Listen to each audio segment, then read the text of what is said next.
Zelensky और उनके Europe वाले साथी बहुत ज्यादा तनाव में हैं क्योंकि पुतिन का मूड बैलिस्टिक हो चुका है। रूस की रेंज देखिए, उनके 2 supersonic Sukhoi 35 fighter jet take off करते हैं। एक बड़े अटैक मिशन की तैयारी है। दोनों फाइटर जेट पर मिसाइल लोड है और अब टारगेट की तलाश हो रही है। पुतिन ने यूक्रेन से आगे अपनी ताकत दिखानी शुरू कर दी है।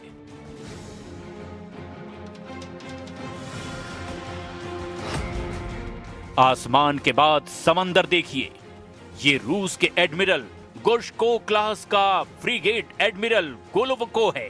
इसमें लगे एयर डिफेंस सिस्टम को चेक किया जा रहा है। ये फ्रिगेट कलिब्र और ज़िरकॉन जैसे मिसाइलों से लैस है। हर हथियार को आजमाया जा रहा है। बताया गया है कि बड़े टारगेट पर हमले की तैयारी है।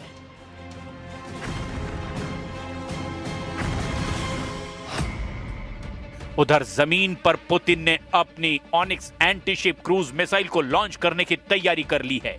ये मिसाइल 800 किलोमीटर तक वार करती है। ये ऐसे हथियार हैं जो जेलेंस्की की सेना को रौंद डालेंगे।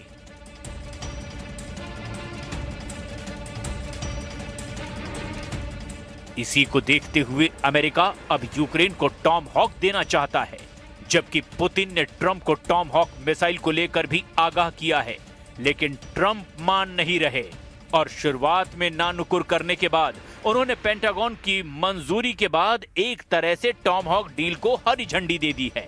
टॉम हॉक ऐसी क्रूज मिसाइल है जिसकी रेंज 2500 किलोमीटर तक है। अगर यह मिसाइल यूक्रेन को मिलती है तो रूस के कई बड़े शहर जेलेंस्की की रेंज में होंगे। पुतिन भी कह चुके हैं कि ऐसे हथियारों से रूस और अमेरिका के रिश्तों पर असर पड़ेगा। लेकिन अब यूक्रेन को यूरोप से लॉन्ग रेंज वाले हथियार सप्लाई किए जा रहे हैं और इसने जेलेंस्की के हौसलों को 10 गुना बढ़ा दिया है। जाहिर है कि पुतिन अब बहुत ज्यादा गुस्से में हैं। अब तक यूक्रेन का युद्ध पुतिन के कंट्रोल में रहा, लेकिन यूरोप अब नए हथियार पहुंचाकर इस कंट्रोल को पुतिन से छीनना चाहता है। इसीलिए यूरोप और पुतिन की टक्कर अब सामने नजर आ रही है और इसी वजह से वर्ल्ड वॉर का खौफ साफ साफ दिखाई देने लगा है।